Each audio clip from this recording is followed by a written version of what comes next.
Oh, hi, Evie. Oh, hey, Tally. Good thing you're here. Oh my gosh, I have so many funny things to tell you about what's been happening in the Warband camp this week. It is so hilarious and so many ridiculous things.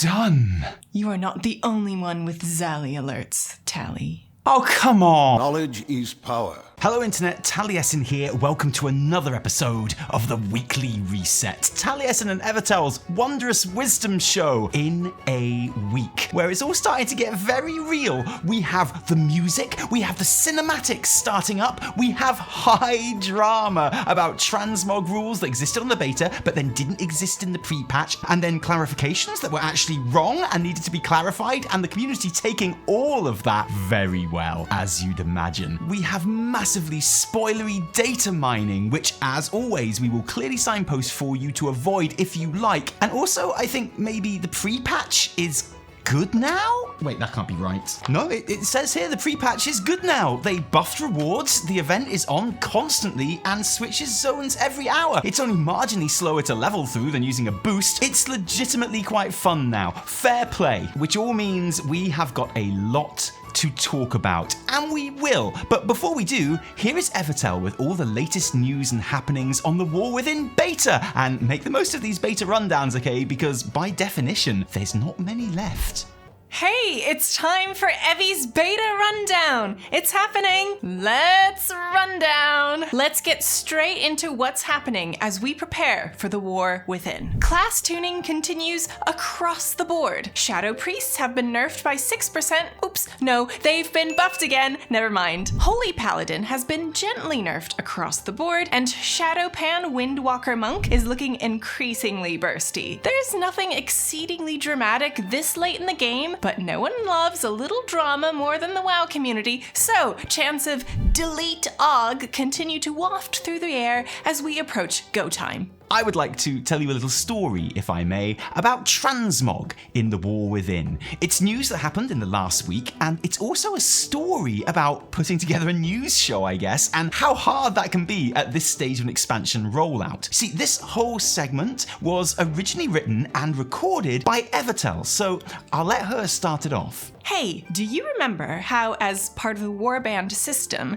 there were plans for players to receive all appearance types, cloth, mail, leather, and plates, as quest rewards? Yeah, I vaguely remember that being a thing in the beta because I, and everyone else on the planet, got really excited about it, along with the promise of all quests retroactively rewarding all appearances? And do you remember how it hadn't been implemented on live yet, but that's how it worked on beta? So, you know, it was only a matter of time? When has beta ever lied to us? Right, so in the literal hours between Evie writing that and us recording it, I was doing a script revision to see if there were any your mum jokes that I could slip into her segment. And as I was doing that, there was a blue post responding to this exact topic on the EU forums, which seemed to confirm that it was indeed a bug on beta, and that actually the live iteration, i.e. you only get the appearances of the armor type of your character for quest rewards, was how the system was supposed to work. So I was able to change this in the script before we recorded, meaning that Evie learned the news in real time as we were recording, which went like this. Yeah, Blizz has now confirmed the beta version of how it worked was a bug. Is that true? Yeah. Did they do that today? Shit. Oh no. Oh no, that's bad. Oh no. And then the rest of her segment was actually written by me during the script revision, and it went like this. Yeah, Blizz have now confirmed the beta version of how it worked was a bug, and that actually you are not supposed to get every armor type awarded when you complete a quest that rewards a gear item, which sucks. I feel I need to clarify. This restriction only applies to quest rewards. So, you loot some mail on your cloth wearer, you still collect that appearance. That's all gravy. It's just that when you complete a quest, you will still only be rewarded the armor type relevant to that character, and not get all of the others magically, like you did in beta. Remember those great beta times? See how you feel much better about it now that I've clarified the details and cleared up any confusion? That's how the forums felt too. Oh, hello?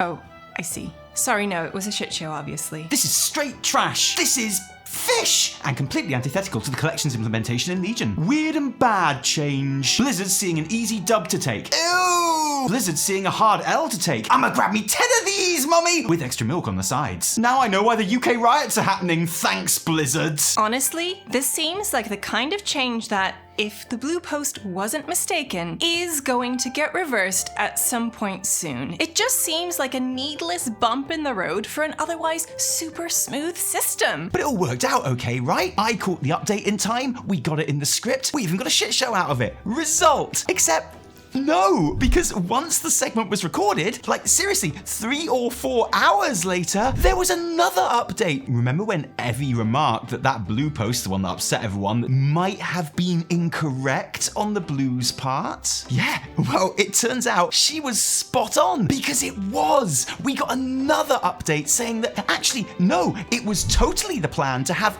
all of the armor type rewards awarded on completing a quest. After all, it just wasn't ready yet. But it will be in place for patch 11.0.5. And I know what you're thinking. You're thinking, was it really the plan all along? Or did they just see the shit show, even though it hadn't even been on the weekly reset yet though, and change their minds? And fair enough. Maybe they did. Or maybe the first blue post was mistaken, like we speculated, but ultimately, it doesn't matter, does it? The fact is that by patch 11.0.5, which is already encrypted on the PTR, by the way, everyone is getting everything they want.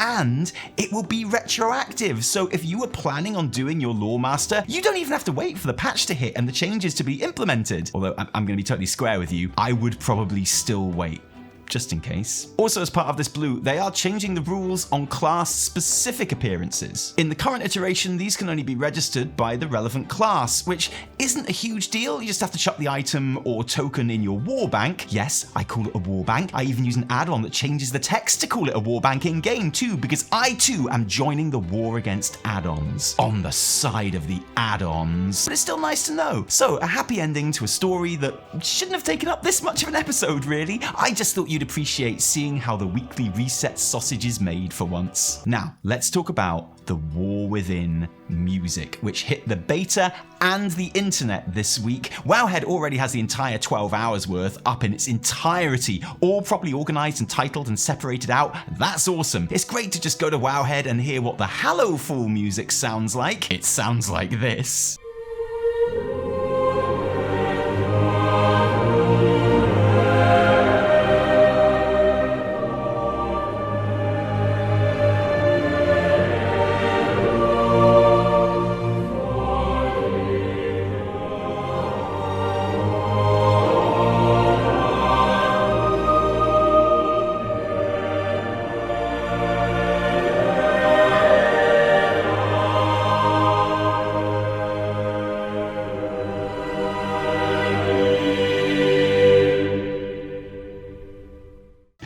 I know, right? I've said it before, I'll say it again. This is an instant classic zone of all time, and clearly the Arathia being planned on being explored a lot more in the future, surely.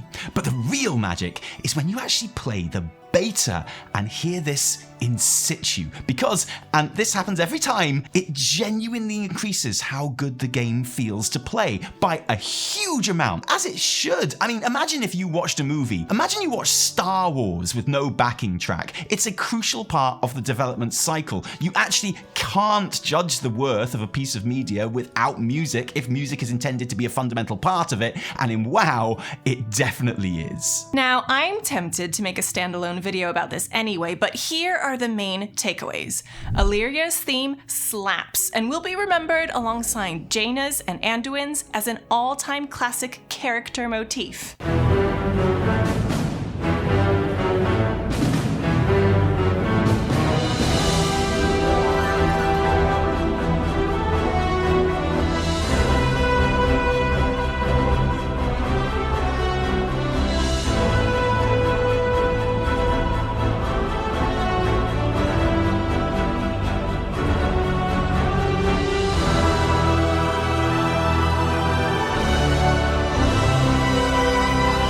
The Aegis Wall, which appeared on the original Datamine login screen, feels like the expansion's core heroic motif.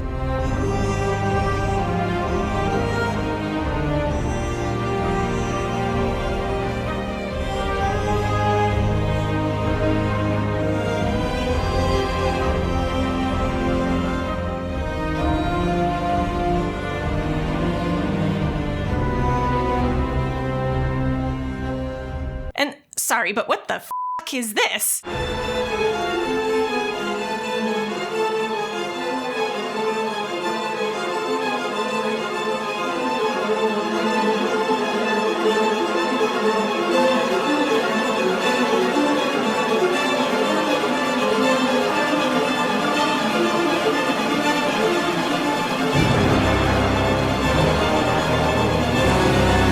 Imagine going to all the trouble of introducing a whole ass spider filter to help against anxiety and then being all like, actually, f it, let's just destroy everyone's psyche every time they accidentally spend 2 minutes on the character select screen. New login meta just dropped, fam. Get in, choose your character. Don't think about it too long, just choose quick, get out. I also just want to chime in and point out that terrifying Xal'atath strings in the login screen medley, that flows straight into the Ilaria theme. I don't know why I'm pointing that out. It's probably not important. It probably doesn't mean anything, you know? Forget I even mentioned it, whatever. There is a track called The World Soul Saga, which I would wager drops some hints about what is to come. Spooky, voidy segments and plenty of sweeping, is this a Titan being born? Themes too.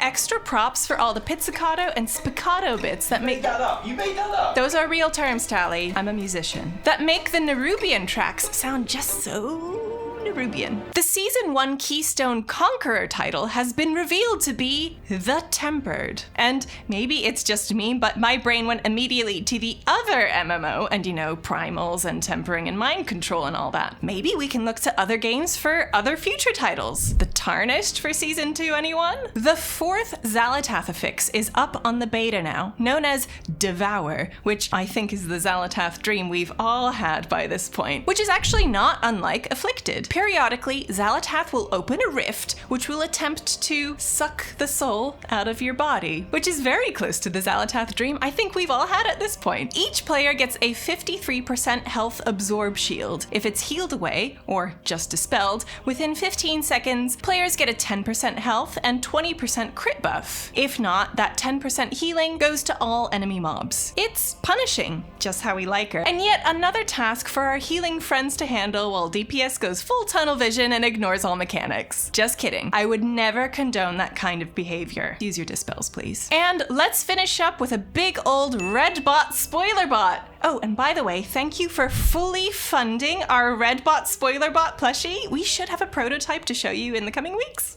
and a new data mined NPC that might give us a clue as to the fate of one of our favorite characters after another Redbot Spoiler Bot event that opens up the new expansion. So if you don't know that spoiler, this spoiler won't mean much to you. If you do know that spoiler, this spoiler is still a very big spoiler, and you might not want to know it. It's spoilers within spoilers. I think I gave everyone enough time to click off. The NPC is a wheelchair called Archmage Khadgar. So, it seems like the big character death, it definitely looked like was happening, may not be happening after all. I think that's worth a celebration myself.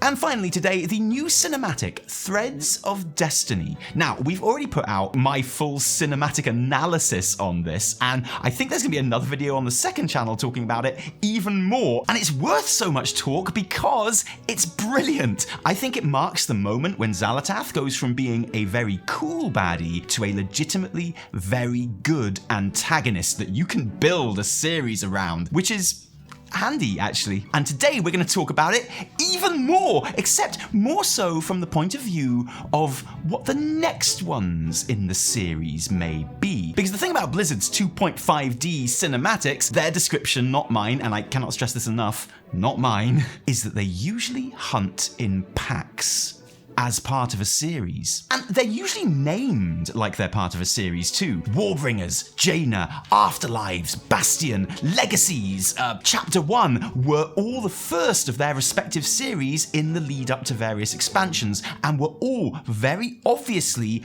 part of a set. You could tell just by the name alone. Threads of Destiny, notably, right now, doesn't have such a prefix, unless it's Threads. Like, maybe the next one will be called Threads of Tragedy, or Threads of Deceit, or Threads of Hope, or something. Very likely, if you ask me. But there is also the niggling doubt that so far we haven't been able to find where any other of these cinematics would go. In Dragonflight, I found one of those NPCs on the beta who had those options that are like, tell me about the Dawn of the Aspects, tell me about the Fall of Neltharion. A very obvious watch the cinematics here kind of guy. In the War Within beta, I've only found one place where one of these cinematics is explicitly set to play, and it was this cinematic, Threads of Destiny, which means I have no clue what might be coming next. A good feeling I very much like. Or even if anything is coming next. A weird feeling I don't like so much. Of course, I say we have no clue, but the situation as I've described it to you is in itself a clue, and I have some speculation. Firstly, the most obvious question would be,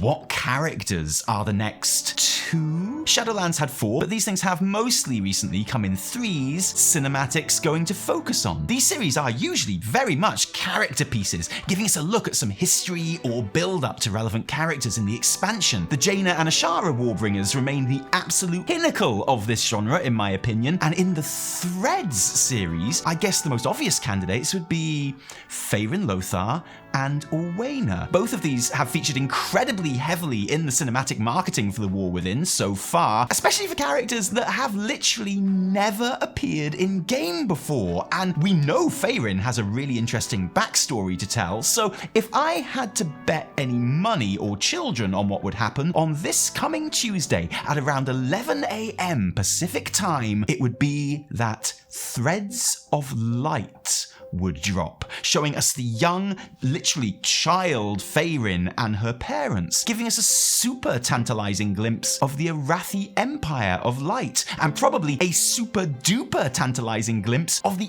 Emperor himself, probably with a huge light source behind him so we only see him in silhouette or something. So what I'd do, ordering the Arathi to get to their airships and head out for the final battle of light versus shadow. We'd see Faerun stowing away on board, and then all the events that lead to the Arathi being stuck in Hallowfall from her perspective. If it were me, I'd probably throw in a super mega duper tantalizing hint that maybe Xal'atath was involved in it all somehow, because I would personally like to see her pop up in all of these, because she is, after all, the baddie, and also because, you know, that would be my guess for the next cinematic, and then that leaves the third, which, if these are going week by week, would be due to drop the week the game goes live into early access. And I've actually got a bit of a left field prediction for you for this one. I don't think this cinematic will be debuted on the World of Warcraft socials like we are used to. Redbot Spoiler bot for the rest of this segment, okay? I mean, technically it's a blue bot because this is stuff that's out in the open on the beta right now and not from data mining, but it's big, okay? So I'm going full red. But I think the third cinematic, which I'm calling in my completely made up headcanon Threads of Betrayal, will debut for the first time in game as part of the questing that opens the War Within expansion. The questing that we have not been allowed to play through yet. The questing where big things happen. I've got the Redbot spoiler up. Yeah, the thing where the destruction of Dalaran happens. Warbringer's Sylvanas debuted this way. The first time we saw it was when people got to that moment in patch questing, and then it went up on YouTube afterwards. And like that Sylvanas cinematic, this one features the destruction of a big, much beloved city. Unlike that cinematic, I think people are going to be happier with how this one goes. I mean, I don't know. Obviously, don't forget, I'm basically making all this up in my head canon, but it couldn't go worse, could it? So yeah, I think this is the cinematic that will show us the events leading to Dalaran falling. We know Xal'atath is involved. We know Alleria blames herself. We know something happens to Khadgar, and we know some other things that it's not important to spoil even now in a Redbot Spoiler bot section. But here's one very specific last prediction for you. Because if this cinematic is going to be an action-packed city destruction set piece, then it would make a lot of sense for Blizz to reference another of these cinematics. No, not the time that we literally did that cinematic as a weekly reset opening skit years ago, but the Legion Khadgar animation. In that cinematic, a Dreadlord comes to Khadgar disguised as Medivh and tries to persuade him to take on the position of Guardian, something he'd always refused because, like Gandalf refusing the One Ring, he's like, oh no, it's too much power for one person to have. The Dreadlord, disguised as Medivh, shows him visions of what could happen if he doesn't accept such power. Visions that turn out to be obvious tricks, right? Including Dalaran falling out of the air in flames. The Shadowlands Maldraxxus cinematic used some of the exact art from the Illidan 2.5D animation as a purposeful reference. What if Threads of Betrayal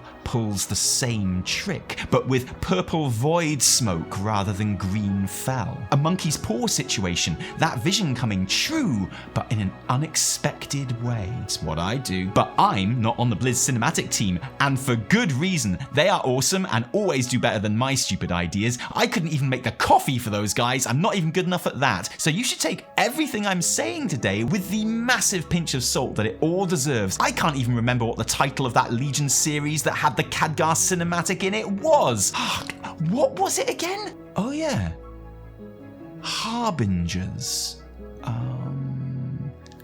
Guys, thank you for joining us today. We were going to record a sofa bit for this episode, talking about our experiences in the pre-patch, but we just missed Effie's availability window, so sorry for that. But the podcast will return on Thursday for real this time, so join us for some chatty fun times, either for the live broadcast or the VOD, both on this channel. If you like this video, don't thank us, thank our patrons who give their actual real life money to make all of our work happen. And seriously guys, thank you, because without you, there would be a whole lot less Taliesin and Evitel. If you didn't like it, downvote the shit out of it. Remember, my name is Mistress Minty. No, my name is Taliesin from me and Evitel and Penny and Anirin too. Until next time, cheerio.